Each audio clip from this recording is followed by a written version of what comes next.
And like I said, hiring Vrabel and them guys, stop it. That means Howie's fired. Or his role's redefined. It's not happening. Harris is an ex-Eagle. Spring toning, which could be a very interesting day still to come. Big sales, big sales, big sales. How you feeling today, sir? Really great. I mean, same here. Same here. Because there's clarity in this right here. Yeah, and also do one or two things. Yeah, and also for me, I understand obviously as Eagles fans, this is a turbulent time. No one wants to be in this kind of position, right? But for me at least, I don't know. All of this is so fascinating to me. I'm intrigued by it. I'm entertained by it. Again, no one wants to lose. No one wants to have to think about firing a head coach. But I'm loving all this right now, just from a pure case study standpoint, from a pure analytical, just breaking down the nuances, the dynamics, the relationships. I'm really fascinated about all of this that's transpiring right now, even though the Eagles are on the receiver end of it. Does it make sense to bring Frank Reich in? Yeah, it would. It would actually bringing Frank Reich in would soften the blow that Nick Sirianni is losing more power than he's gaining. So bringing him in will soften the blow. But you said something earlier, right? That I kind of want to key in on it, and I think it comes full circle. Assuming Nick Sirianni gets fired, right? You mentioned the 5 guys that are more likely to get the job, or 5 guys that are better fits, right? And what were those 5 guys again? If you don't, Bobby Slowick from the Houston Texans, Frank Smith, Dolphins OC, Ben Johnson, Lions OC, Mike McDonald, Ravens defensive coordinator, and Joe Brady, Bills OC. And here's the thing, right? That makes me nervous about all those guys. All those guys are doing amazing work where they are, and where they are, they're allowed to do their work. They're allowed to call offense the way they see fit. My fear is, let's say you do move on from Nick Sirianni and you do bring in one of those guys, right? My fear is, will those guys be allowed to do what they've been doing, or will the Philadelphia Eagles force them to become something else? Because they are prone to hiring or giving guys money and asking them to do something completely different than how they got the money in the first place, a la Jalen Hurts, a la Hassan Reddick over the past several weeks. Nick Sirianni, he's a West Coast guy, right? But he's asked to maneuver around Jalen Hurts' skill set. And obviously Shane Steichen was the real brainchild behind that. But again, my fear is that whoever they do bring in to replace him, even if it does fall under their category of an inexperienced guy, my fear is whatever made that guy great, they won't allow him to be great in Philadelphia. Okay. Ask yourself this then. Right. I believe, and if they're in the process of at least, how about this? They may not change course direction, but they may want to modify some stuff. And by modifying, that's not a direct admission that you failed when you're modifying. So remember something. The public perception for them is important, not to look like they failed or panicked. It's more about, hey, okay, maybe we had a couple bumps and bruises here. They can always quantify the last 2 years. They've won 25 games, da-da-da-da-da-da. So for me, I think they at least have to modify this.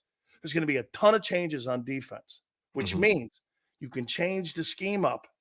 Also on offense, are you going to allow, like you said, an offensive coordinator to come in and be more of a hands-on guy on being able to help Jalen Hurts develop into the quarterback that he was? Because that has to be the priority, right? Jalen Hurts' development has to be priority number 1. It's your biggest investment. Correct. And it's the only way you're going to win. Exactly. And so to me, they can modify by here's what you can't do that you did last year. You can't hire 2 coordinators and have them come in and coordinate someone else's schemes.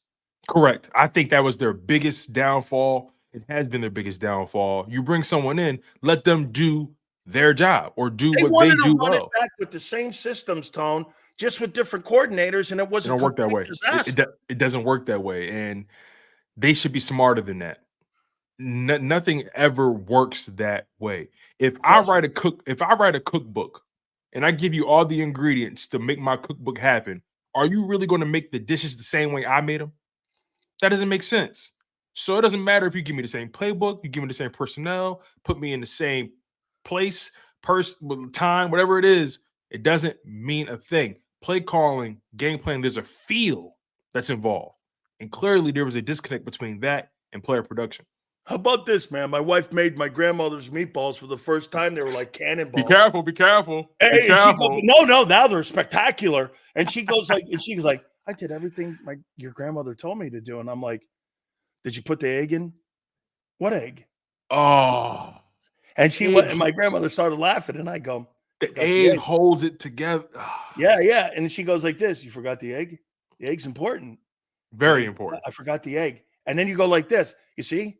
There were things that were forgotten in that game plan approach that in the cook and in the cooking of it, there were just things that were missing that Shane Steichen had sprinkled in some seasoning here, some seasoning there, some thought process for Jalen to think about this, for doing it.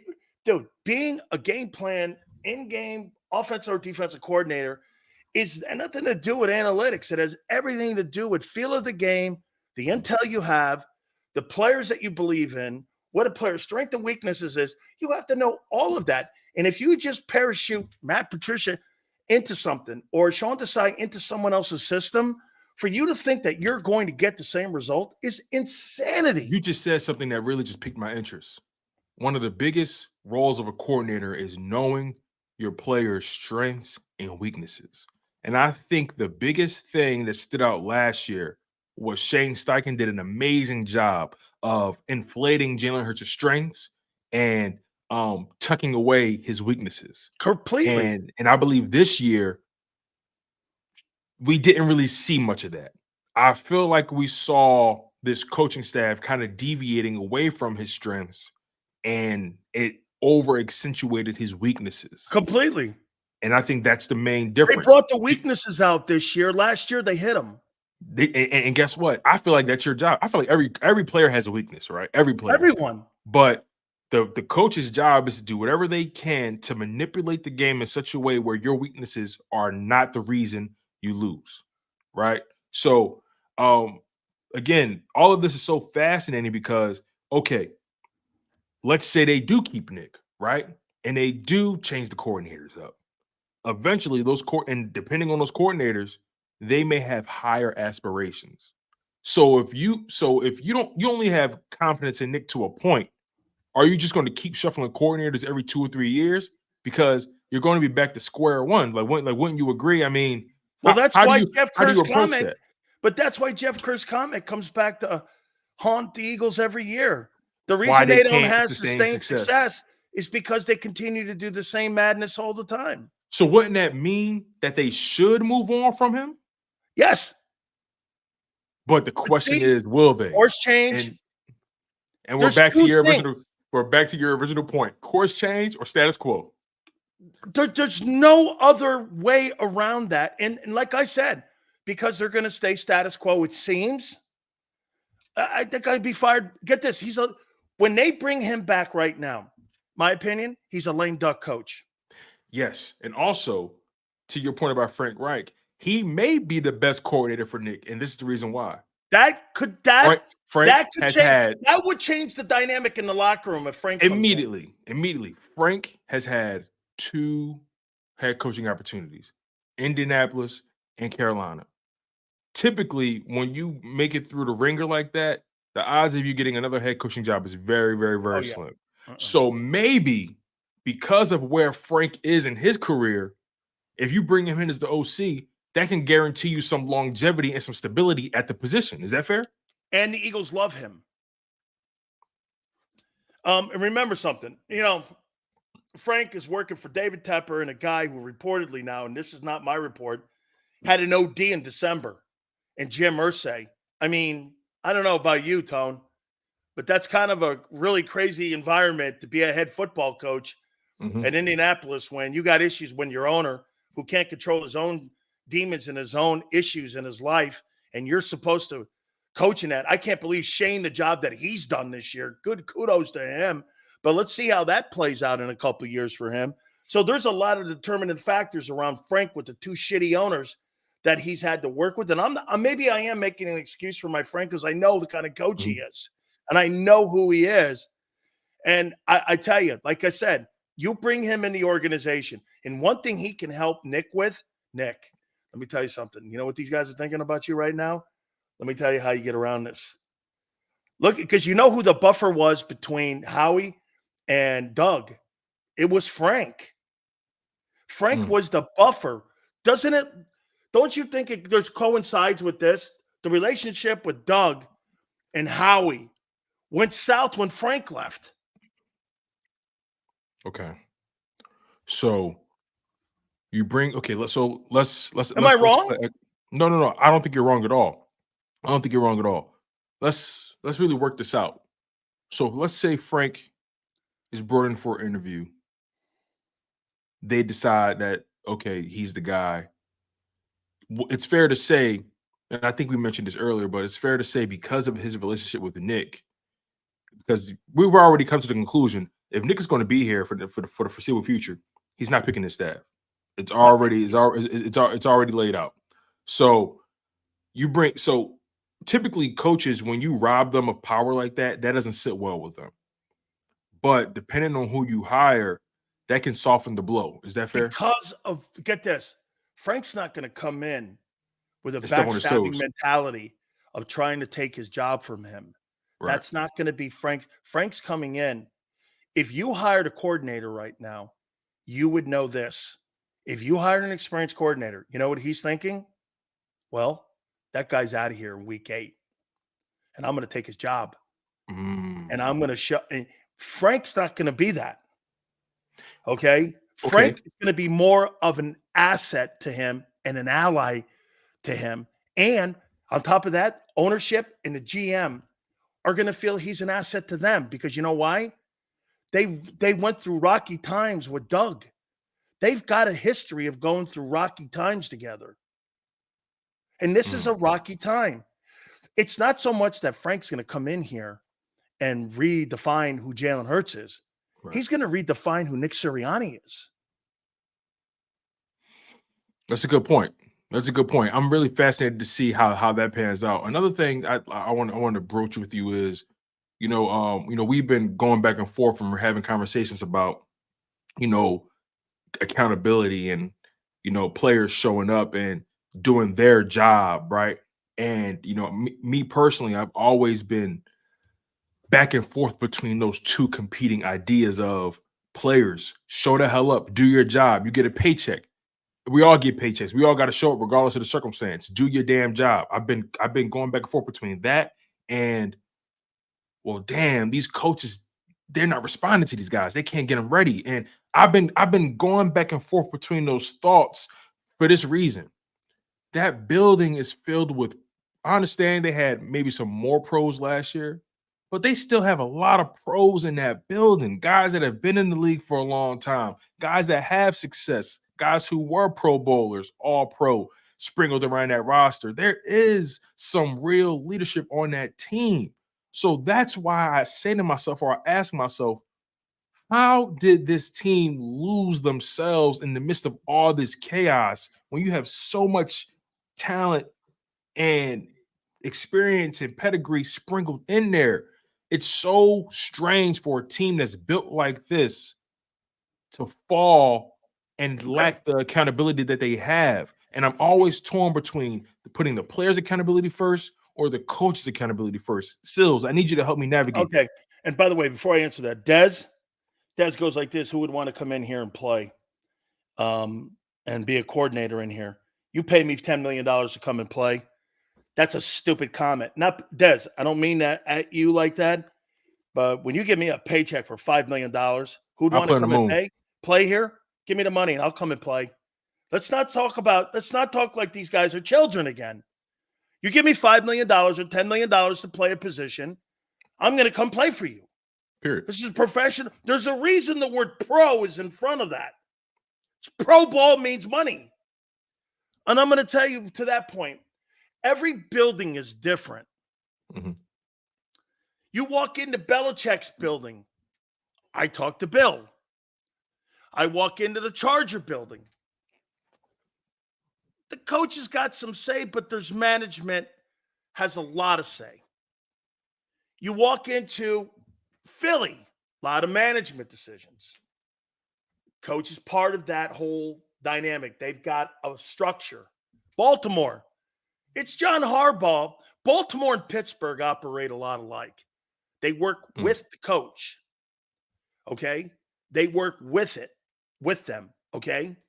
So every time a player goes to a particular place, okay, I got you, Gillespie. I see it. I'll get to that in a minute. When a player signs with a company and he goes into it, and you know the dynamic in that building, and you see Nick Sirianni, and you have Sirianni as your head coach, and you walk in there, and you know he's not the one putting the game plan together.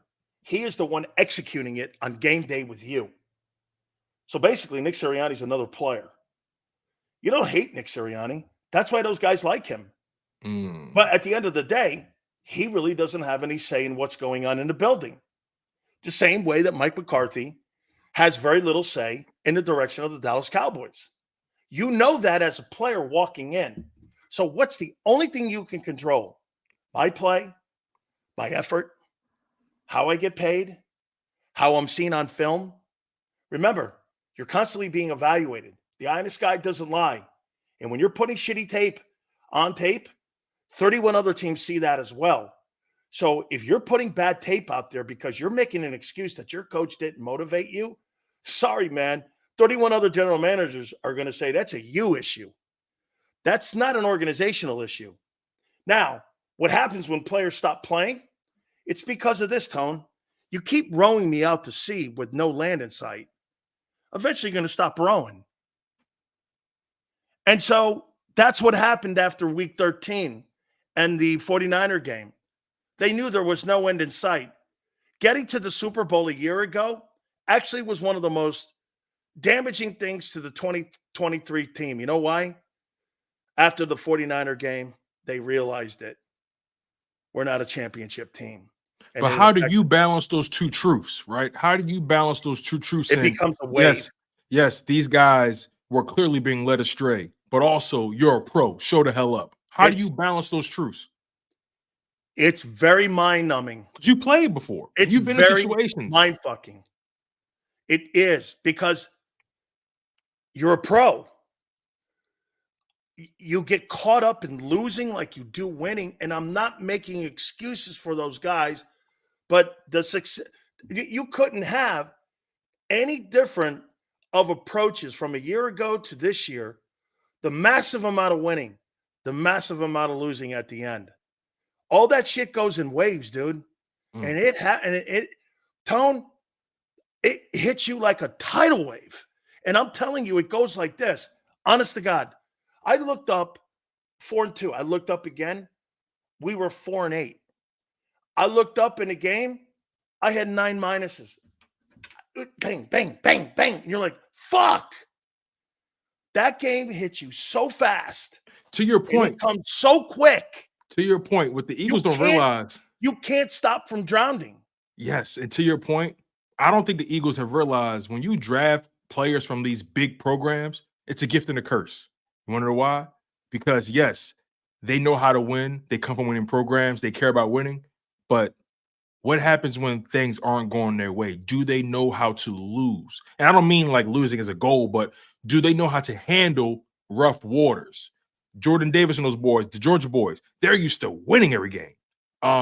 Even people don't talk about this much, but Jalen Hurts, he's only lost, 2 or 3 college games in his career. He's used to winning. Devontae Smith, used to winning. Most of these guys are used to winning. So, you know, when you said earlier about Jalen Hurts having to navigate these rough waters and being a front runner, it's not an asinine statement, because when you're so used to winning and then you start losing and you can't find a way to lead your team out of it, people are going to have questions about you, and it's legitimate.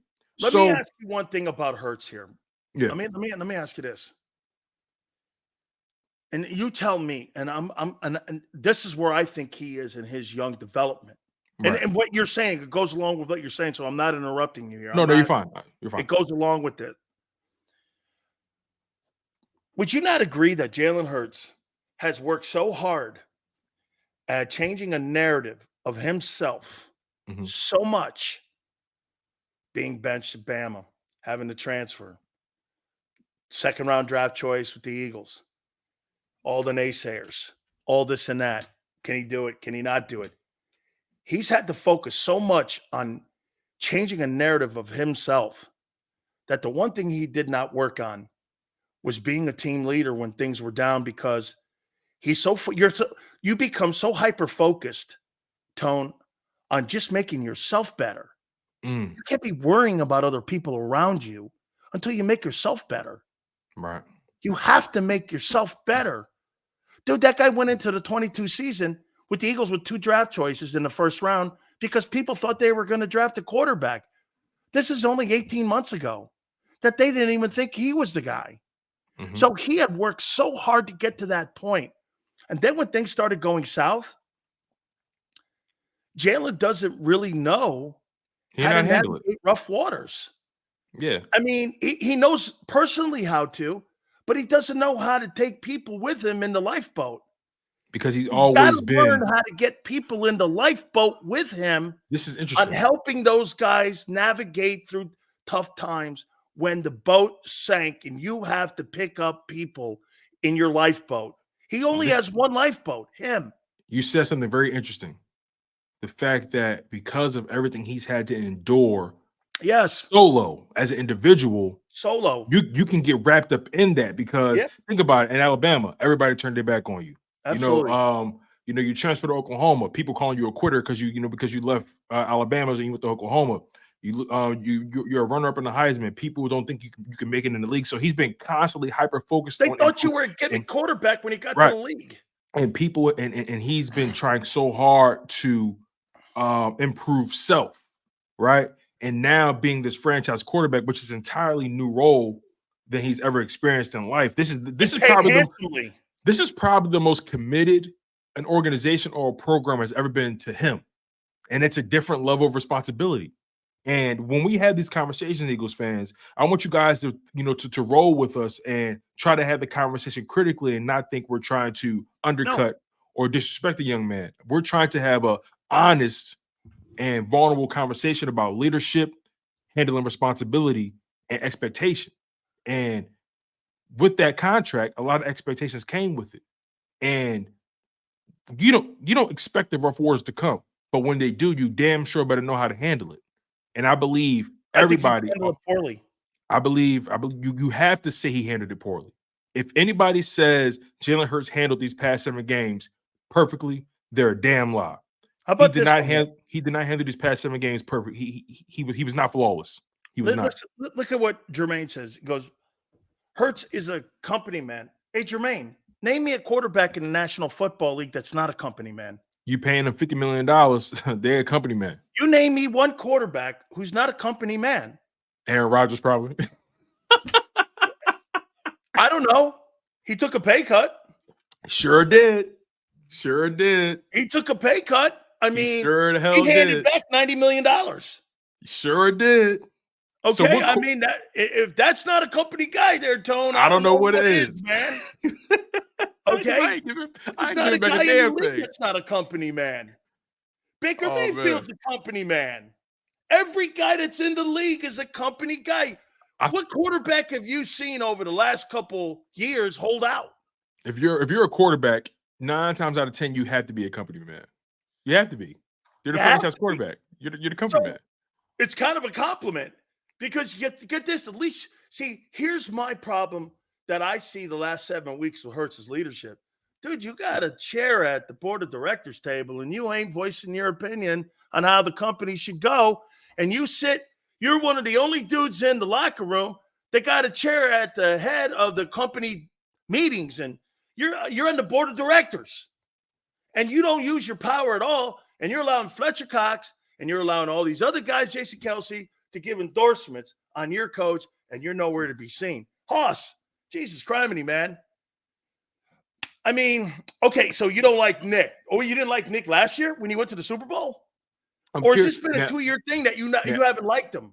Now hold on. Now hold on. This is where things get real interesting because if we notice, Hurts has always had to be the adult in the room when it came to Nick Sirianni.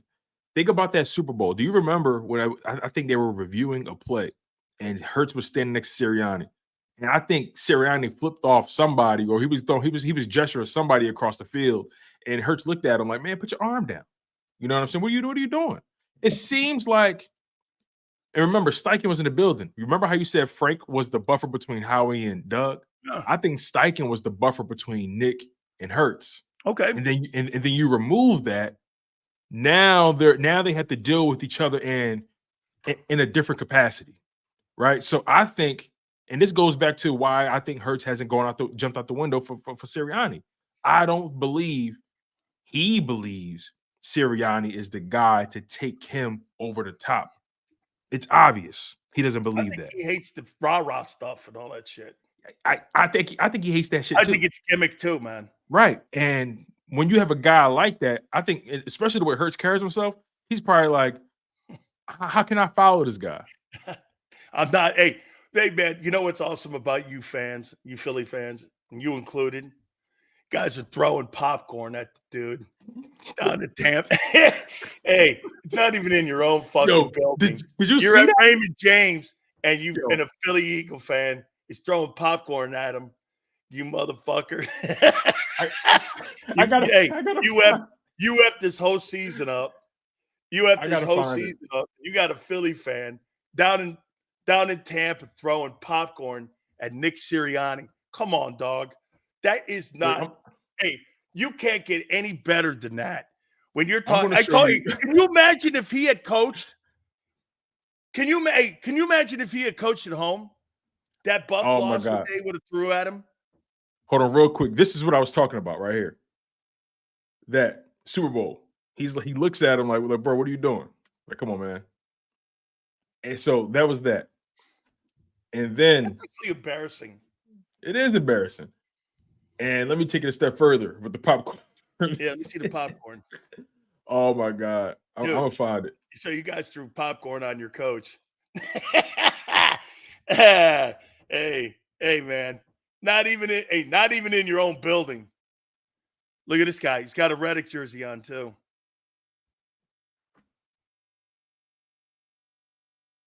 Oh, look at this. Nick, you're done, Nick.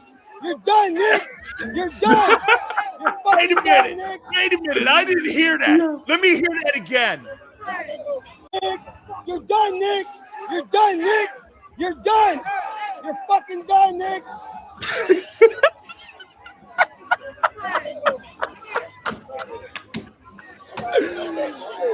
Oh my God!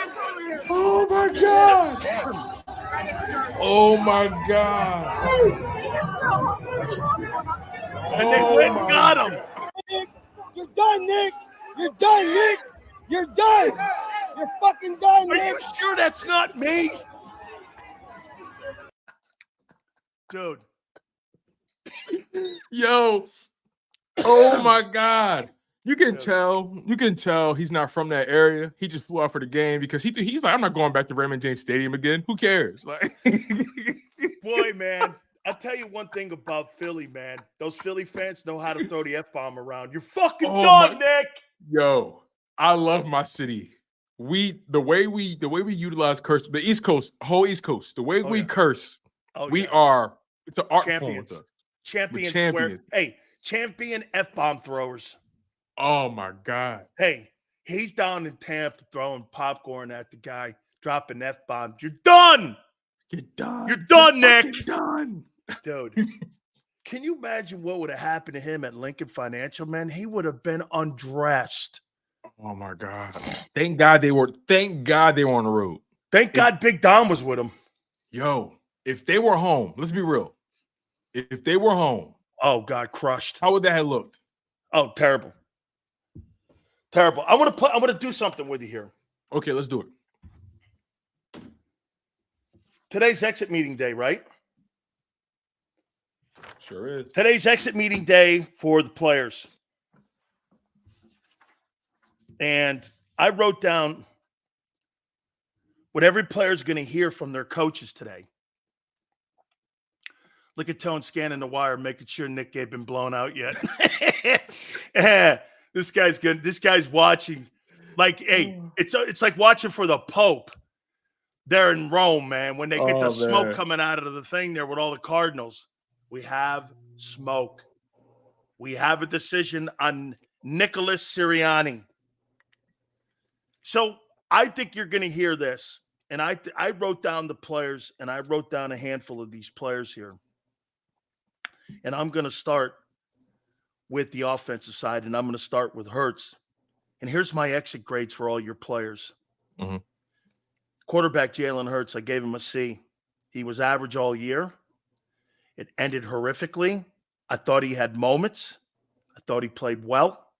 The turnovers were insane bad. And here, there were times he played well, but you know what overshadowed it?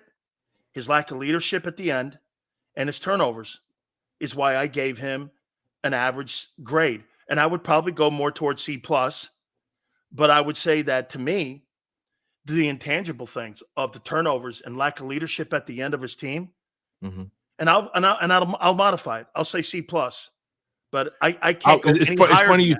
It's funny you say that because I had him at B- before the playoffs, right? I had him at B- when the season ended. That playoff performance dropped him to a C+ for me. So yeah, I'm in agreement with everything that you've said.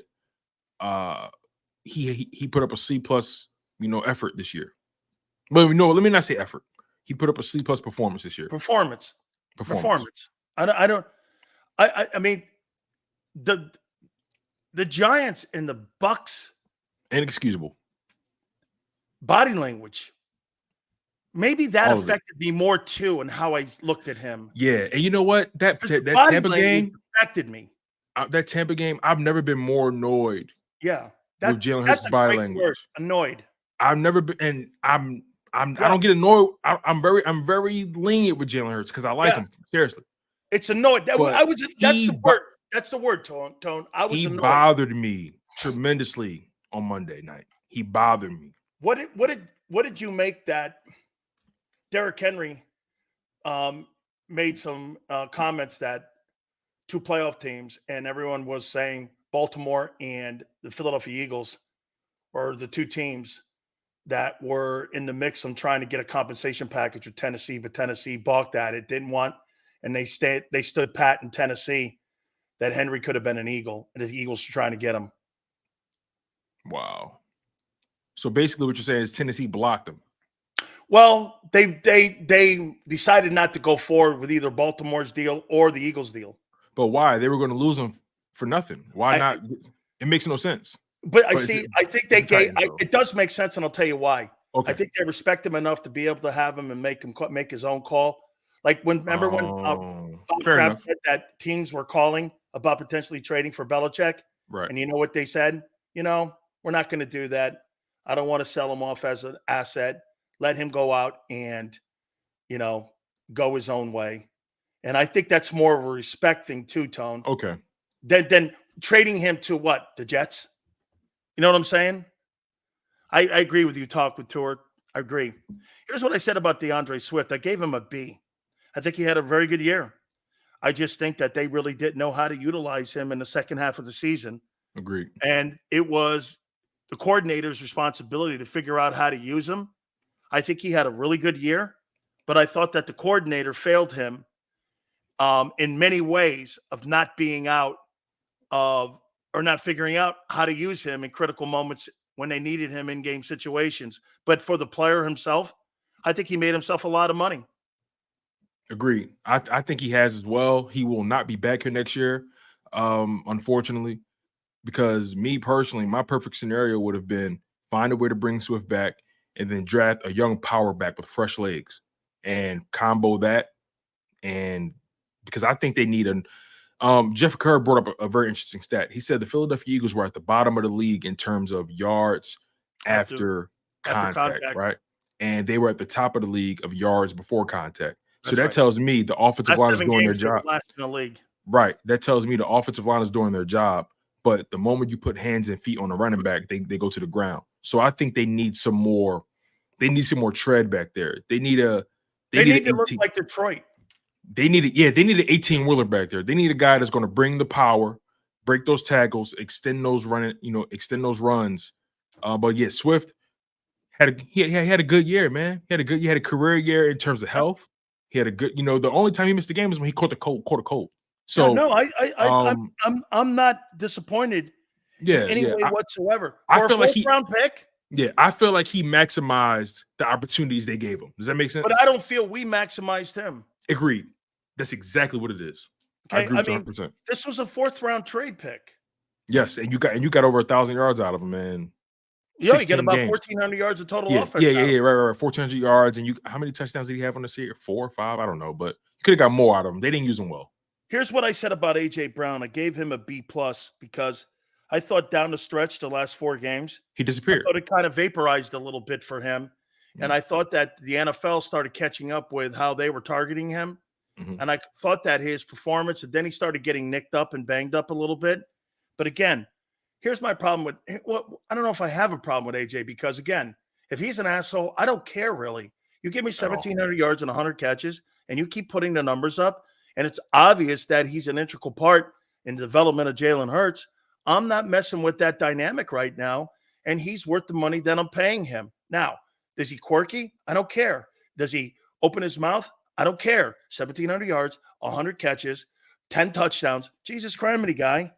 I mean, now I think this comes back to coaching though, and how to use him.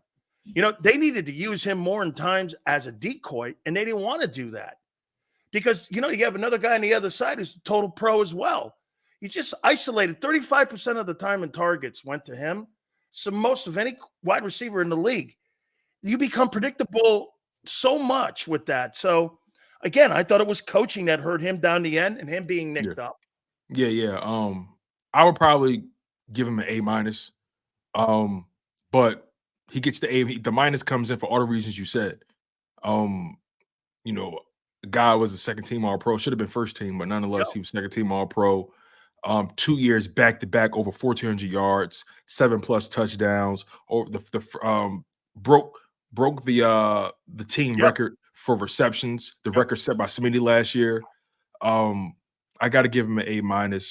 But I do agree, towards the end, he tailed off. But I don't think it was his doing. I think it was more so coaching. I think it was nicked up and he got nicked up a little bit. So yeah, I'll probably give him an A-. But I'm not going to argue against your grade either, though. Your grade is pretty fair too. I gave Devontae Smith an A, best pro on the team. I mean, anytime he was called on, he was there. Mm-hmm. Anytime that was leadership needed, he was there. Mm-hmm. Anytime that you needed a play, he was there. He never bitches. He never cries. He's a leader, ready-made pro. Reminds me of Marvin Harrison. Of all the players on the team, he's the guy that you can always rely on. And his nickname should be Reliable because he's constantly there. And in my opinion, arguably my favorite Philadelphia Eagle in body, mind, spirit, and the way he plays the game. He is a true champion. Definitely. The thing about Devontae Smith is you said something very key. He came ready-made, and not often can you draft a guy that's that part. Not often do you draft a guy who's not just ready-made physically, but he's also ready-made mentally. And, a lot of people give Howie Roseman a lot of credit for Devontae Smith, and I don't, because in my humble opinion, it was a no-brainer. You drafting a guy that's mature, ready-made for the league. Sure, were there questions about his body type, and could that have turned against you? Sure, but he's been an Iron Man for the past 2 years. Only missed one game in 3 seasons. Excuse me. So he's been an Iron Man for the past 3 years. Only missed 1 game, and then the way he showed up in that playoff game when everybody else was nowhere to be found, putting up over 140 yards on 7, 8, 9 catches, whatever it was. Got to give credit where credit is due. Devontae Smith gets an A for me for just showing up, doing his job, maximizing every opportunity he got, and he got you another back-to-back year of over 1,000 yards with less opportunities. So I'm rolling with Devontae Smith with an A. It's 3,000 yards in the last 3 years, which is yes, through 3,000 yards over the last 3 years. I think that first year he had 900 and some change. He's over 3. But over 3,000 yards past 3 years, over 1,000 yards on average. he's been super consistent or reliable. I'm with you on that. He gets an A. The third wide receiver position, Olamide Zaccheaus, I like him a lot, but I'll tell you this. That third wide receiver spot with Kwesi in there, I give it an F, an underutilized position on the team. It was maybe the most underdeveloped position on the team. It was not being able to spread the ball around in any way whatsoever. You got very little out of that. It was almost like you were playing 10 on 11 every single time you walked into a football game. You got nothing out of that, no matter who you put in there, Old Man Jones and whomever. You've got to at least upgrade that to a position where, get this, Tone, I want my number 3 guy to be able to beat your number 3 cover guy. Mm-hmm. And in no time, at any time in any ball game, were you in that position, you played 10 on 11 every single game you played in. And the rest of these guys, even Baker Mayfield, had 9 different targets in that game on Sunday. They've got to do a better job at utilizing the 3-hole here, because some of your biggest mismatches are going to be in that 3 versus the 3 covering the guy. And hey, the year that the Rams won the Super Bowl, who was the 3 guy? You know who he was? Odell Beckham. Beckham was in that playoff game before he got hurt. He had 100 yards. I mean, when you have a 3 guy that's whipping on your 3 cover guy, you're going to win that. Yeah, I'm so glad you brought that up, because they haven't been getting the most out of that number 3 receiver position. And in my humble opinion, as the number 3 receiver, above all else, even if you're not the most talented, I believe above all else, as a number 3 receiver, your responsibility is to be sure-handed. Period. As Or, the number 3, or be in the run game a factor. Yeah, your job is one game. Your job is to be a factor in all facets. That's your job. That's right. Your objective, if the ball's not coming to you, be a is to factor. either be a decoy, run the ball in sure hands. And also, That's the definition of that position, and it's not in Philly. Right. And also, with that position, you have a responsibility to run every single route as if the ball is coming to you. Because if you don't, they're not going to key in on you. That's one thing about this wide receiver group that I don't really like that much. Devontae Smith, not him, but everybody else. It seems like if the ball's not coming to them, they don't run their routes with the same intensity. And that has to come back to the wide receiver coach. Because in my humble opinion, I've seen teams have receivers out there, they're running their routes, and you don't know who the ball's going to, because everyone's running their routes exactly the same. They're running their routes the way they're meant to be ran. They're not running it as if, okay, it's not coming to me, so I can kind of take a play off. That's something I don't like. So I believe if they're going to revamp some things, they definitely got to look at that wide receiver coach position and find out why those guys aren't running every route as if the ball is coming to them. But to your point about Quez and Olamide, I like Olamide. I wouldn't mind having him back, just to, especially if he's going to have more opportunities. Quez, he can hit the bricks. That whole position, I give an F, because it was non-factor this year. You have to. And it just was a nothing. You played 10 versus 11. Tight end, Dallas Goedert. I gave him a C, and I'll tell you why. I'm with you on that. Lack of production. Injuries and lack of production. It's just a lot that simple. of that's got to do with coaching. A lot of that's got to do with the quarterback. A lot of that's got to do with him personally, and also to his injuries. Personally, I think this guy's an underachiever. I look at him and I give him a C. He's got talent that is over the top great, but his production doesn't fit the production because he misses 25% of it. I can't rely on you, kid. And I can't rely on a coordinator that can't put him in a position to be a factor, even though he can be a massive factor. They've underutilized him. Mm-hmm. So for me, in this position this year, Dallas Goedert was a C. He was very marginal this year in his production this year. Injuries on top of it and lack of coaching, absolutely. Mm-hmm. But he was very common this year. So he gets his exit. When I'm talking to him, you need to pick it up next year, kid, and you need to show us he can be healthy. Yeah, I couldn't agree with you more. The fact of the matter is, they got nothing really out of that tight end position. And when you look at Dallas Goedert and what you expect from him, he's too talented to only be providing you what he's been providing you. He's too talented to always stay on the damn medical table. It's so hard for me to. How could Jake Ferguson be better than him? and he shouldn't be. Jake Ferguson was a machine this year. The guy in Washington is emerging. Sam Laporta, rookie. You know what I mean? The guy up in Detroit looks great. Yeah. Listen to this. Here are these tight end stats, right? Sam Laporta led tight ends this year in let me see here. Make sure I got this right. Shit, he has to be around 90 catches. So, all right, here we are. Let's just go by yards. So, George Kittle led tight ends in yards. And then it's Travis Kelce, Evan Ingram, TJ Hawkinson, Sam Laporta, David Njoku with Cleveland, Trey McBride in Arizona, Jake Ferguson in Dallas with 761, Cole Kmet in Chicago, Dalton Kincaid, Kyle Pitts, Jesus. Dalton Schultz, Tyler Conklin, and then we get to Dallas Goedert finally. Dallas Goedert is the 1, 2, 3, 4, 5, 6, 7, 8, 9, 10, 11, 12, 13, 14th best tight end in the league in terms of yards. Unacceptable. Underproductive. Unacceptable. Unacceptable. The guy in Cleveland's better. Simple as that. He's better, more available, and he got damn burned in the face. My man showed up to the game with a mask on because his face was charred from being burned. He still played the game and balled. So it's just like, Dallas Goedert. He's a hurricane too, though, just so you know. So I'm a little. Njoku was a hurricane, really? Yeah, he's a hurricane. Oh, get the hell out of here, man! You guys are psychos. So you know how that goes. But hey, I'm a little biased because I love the kid. Follows me on Twitter, and I congratulated him. I said, "Man, the kid up in Minnesota too, man. Yep, he's Miami. the tight end they got up there in Minnesota. He's also a hurricane. Yeah. So it's. I love them guys. Let me go here now. Yeah, no problem. Jordan Mailata, B+. I thought he had a great year. Yeah, I would probably give him an A- only because he was their highest graded O lineman. He's the highest graded O lineman to make the Pro Bowl.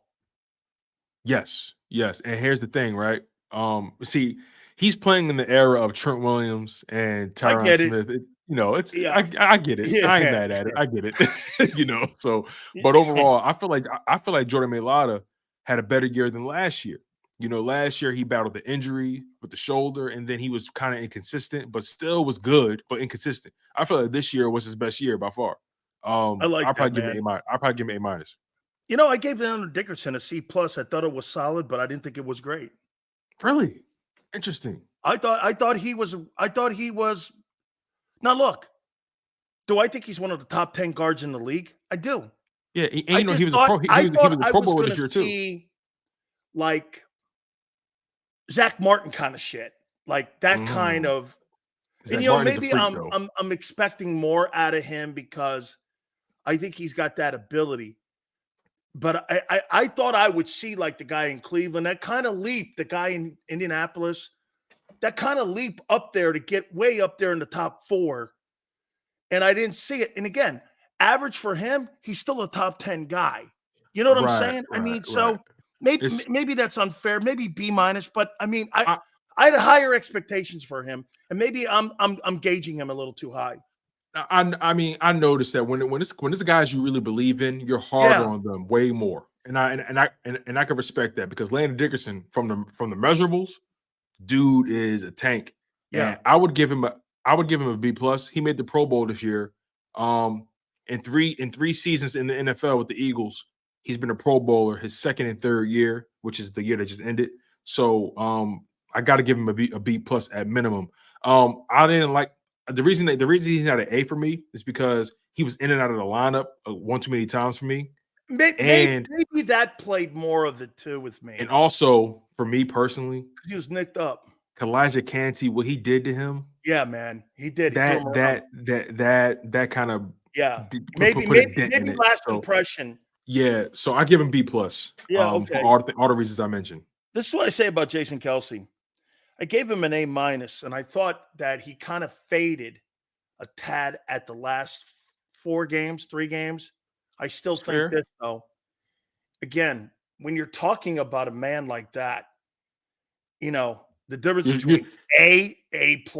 You're splitting hairs, right? Is this. Like, you know what I mean? I mean, yeah. It's like even he would probably go, kind of times, but still, like, really – it's such a high level of hard to be critical of a guy like that. But when you guys set such a standard like that, you notice some things sometimes. Like I always tell everybody with Mariano Rivera, when Rivera has a bad outing, you remember that. Okay? You remember when he didn't get it done, and there were so few times. Right, because So and that's like why you that remember. a little bit. No, I feel you on that. I would give Kelce this an A- as well, because I felt like, and again, hear me out on this, Eagles fans, and Sills kind of laid it out. When someone's so great, Yep. and they have the slightest tick or hitch in their game, we're going to notice it. So for me, I feel like Kelce had a slight, very slight down year comparison to last year. But peep game, his down year, I know, got him a first-team All-Pro. And let me ask you this question, Sills, because you played the game, you played pro for about 7-8 years, I believe, if I'm not mistaken. I don't want to shortchange you. How hard is it for a guy to walk away from the game when you are at the pinnacle of your craft? Okay.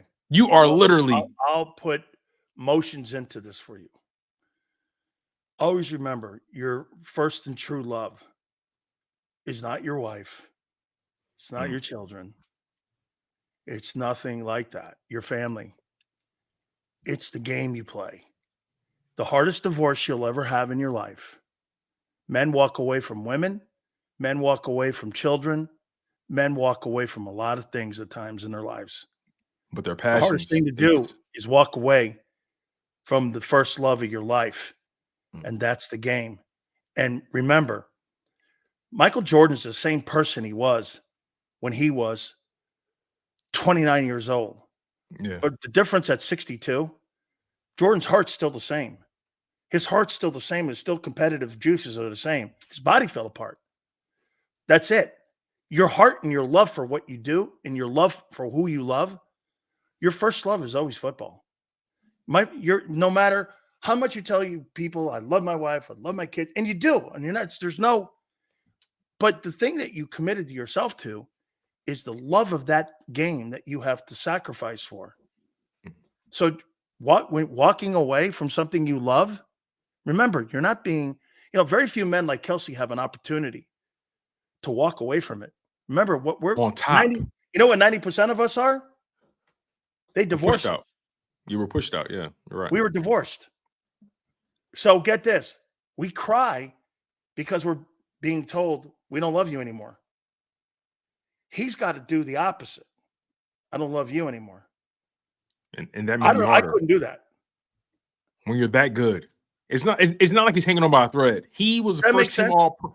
Yeah, it makes perfect sense. First team All-Pro at age 34, 36, whatever how old he is. Like, it's Dude, you would have to carry me on a stretcher and a gurney, and my legs would have to be completely broken, and I would have to be being read my last rites for me to quit that thing.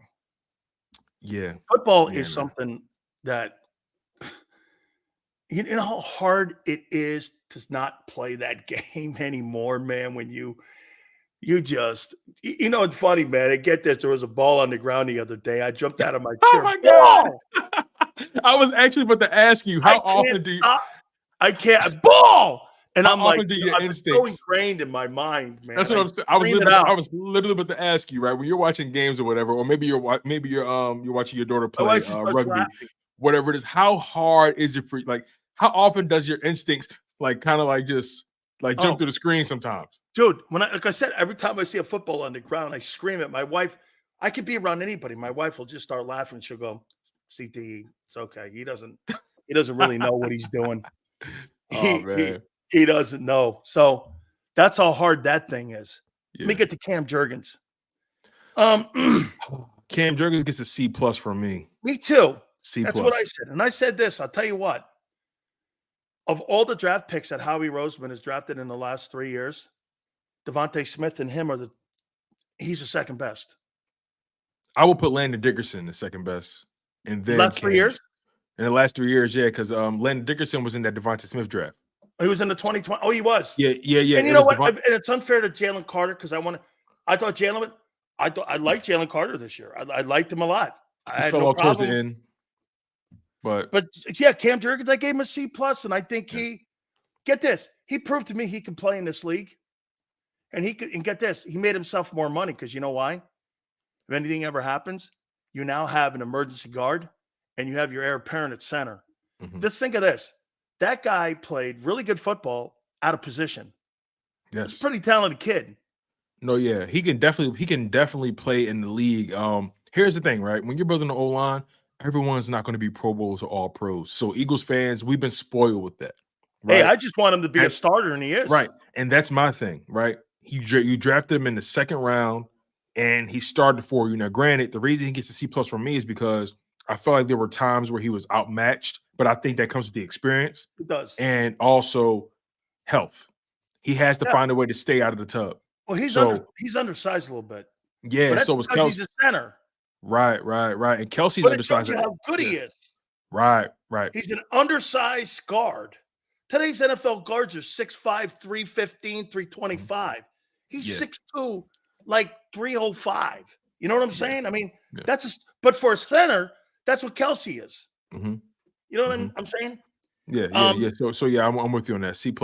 Just up and down first year starting, but I think he is a qualified starter. He just has to get more experience. And you said, and you told me this: linemen don't really hit their prime until about 29, 28, Dude, 29, he's not 30. Be great for 5 more years.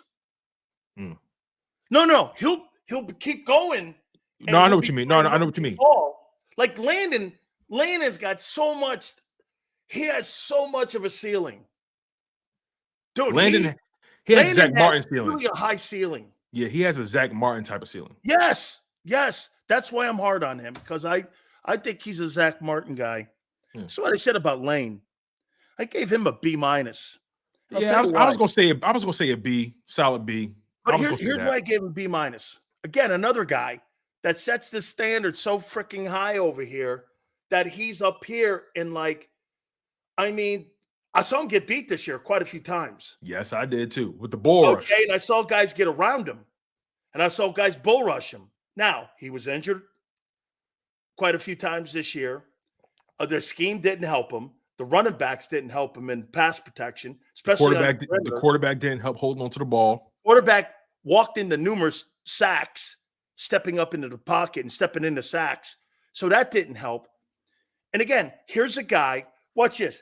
His B- to someone else. Sills, would you take another right tackle over Lane Johnson? No. Just tell. Okay. So remember this. I gave him a B-, right? But would you take any other right tackle in the game right now over him? No. Not close. Yeah. I don't care how old he is. All you need to know. I'm taking Lane. And Lane wasn't Lane first team All-Pro this year as well? I believe he was. So again, Kelce and Lane, by our standard estimation, they had kind of down years a little bit, and it still made first team All-Pro. Crazy. This Eagles fans, we don't realize how level they set, Tone. It's the level of excellence. We're so spoiled at these positions. Don't drop. See what people like to do sometimes. They'll compromise the level and the bar that people set or teams set. And they'll compromise themselves. Like I think in Pittsburgh, people compromise themselves. You know, with? Well, we haven't had a losing season in 17 months. Well, shit, man. In Pittsburgh, these guys used to worry about winning the Super Bowls, not having losing seasons. You need to raise that bar again a little bit. Okay, and I know Mike has that bar, but fans sometimes we haven't had a losing season in 17 years. So fucking what? So where do you think the Eagles fans bar is right now? If you had to guess, as an onlooker, right? You know, you've been covering this team for the past 3 or 4 or 5 years. Where do you think Philadelphia Eagles standard is right now based off everything that you've seen us experience?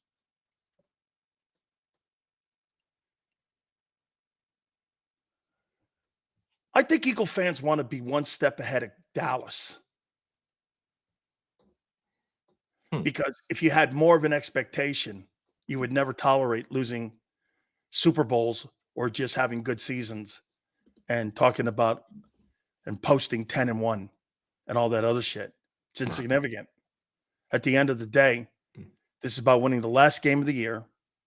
I think your level has raised since the owner took over. And I think the fact that you're being competitive all the time, it'll raise your step every single year. I want more. I want a little more. Then you win a Super Bowl in 17. Your expectations since 17 have risen a lot. Philadelphia Eagles never had that mentality about winning Super Bowls prior to 17. You guys were a good franchise to a great franchise, but never really consistently great all the time. Andy had you in a position that kept you competitive, put you in those NFC title games. But I never looked at the Eagles as being one of those premier Green Bay, Dallas, Pittsburgh. Then New England came on the scene. Even Indianapolis with Peyton Manning. I never looked at you guys like that. Then when you won in 17, it changed a little bit because I saw you do something against Brady. Then you started winning more. Then you started getting great players in there. Then there's really quality guys. I think personally, the best era of football in Philadelphia Eagle history started from 2004 to where you are right now. And I think this has been the best era that franchise has ever had. Yeah, it's so funny. You said something interesting. Being one step ahead of Dallas is kind of like our baseline. And when you said that, and I'll say this real quick before we get our guy Mike Missinelli on. I can't wait to hear his perspective. I'll end it with this. When it comes to the Philadelphia Eagles and Dallas, right? And when Dallas lost to the Green Bay Packers, I'm gonna be honest with you, and I never said this to anybody. When they lost, it made me more comfortable with the Eagles situation. Because you want to be one step ahead of Dallas. And that goes to your point about always being a step ahead of Dallas. And that's me being honest with myself. Even though I'm all about Super Bowls, when I knew our struggles were real, when I saw Dallas lose the way they lost to Green Bay, if I'm being honest with myself, it made me okay with whatever happened in that Buccaneers game. And I don't know if that's sad or just where we are as a fan base as a whole. But if you're going to go out, I'd rather go out ahead of Dallas. I get it. Yeah. Because I'll say it one more time to you before I get Mike Missinelli on here. Yeah. Let me say this to you here. In 30 years that guy's owned that football team, he's underachieved because of the waffling decisions that he's going to make now with Nick Sirianni. And every single time, remember, as I bring Mike on here, real quick before I do, you either have two options, status quo or course direction. There's no other way around it. Tone, great stuff. Yes, sir. Always a great talk. Talk soon. Appreciate it.